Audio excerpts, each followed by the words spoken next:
اب یہ لکھ لینا، اللہ کا لکھنا، اس سے مراد کیا؟ بعض علماء نے لکھا ہے کہ اللہ کے لکھنے سے مراد یہ ہے کہ اللہ رب العزت لوگوں کے دلوں کے اندر اس کے جھوٹے ہونے کی نفرت ڈال دیتا ہے، اللہ اس کی بری خصلت کو لوگوں کے اندر پھیلا دیتا ہے۔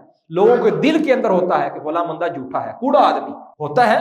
کتنے لوگوں کو ہم جانتے ہیں کہ جس کے متعلق ہم فوراً اس کا نام ذہن میں آتا ہے تو فوراً ہمارے دماغ کے اندر یہی بات آتی ہے کہ وہ جھوٹا آدمی، کیونکہ اس نے جھوٹ اتنے بول رکھے ہوتے ہیں، اس نے اپنا اعتبار اتنا تباہ کر لیا ہوتا ہے۔ اللہ رب العزت جس طرح سچے بندوں کی سچائی لوگوں کے دلوں کے اندر ڈال دیتے ہیں، اسی طرح اس بندے کا جھوٹ اللہ لوگوں کے دلوں کے اندر ڈال۔ لوگ اس سے معاملہ کرنے سے پہلے کتراتے ہیں، اس سے رشتہ داری کرنے سے پہلے کتراتے ہیں، لوگ اس سے لین دین پہلے کرنے سے کتراتے ہیں کہ یہ تو جھوٹا آدمی ہے۔ لوگ اس سے بات پوچھنے کے لیے تیار نہیں ہوتے، اس کی بات پر اعتبار کرنے کے لیے تیار نہیں ہوتے، یہ تو جھوٹا ہے۔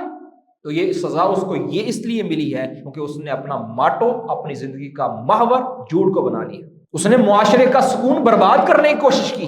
اس کی سزا اس کو یہ ملی ہے، اس کا وقار، اس کی شخصیت پوری کی پوری معاشرے کے اندر ڈیمیج ہو کر رہ گئی۔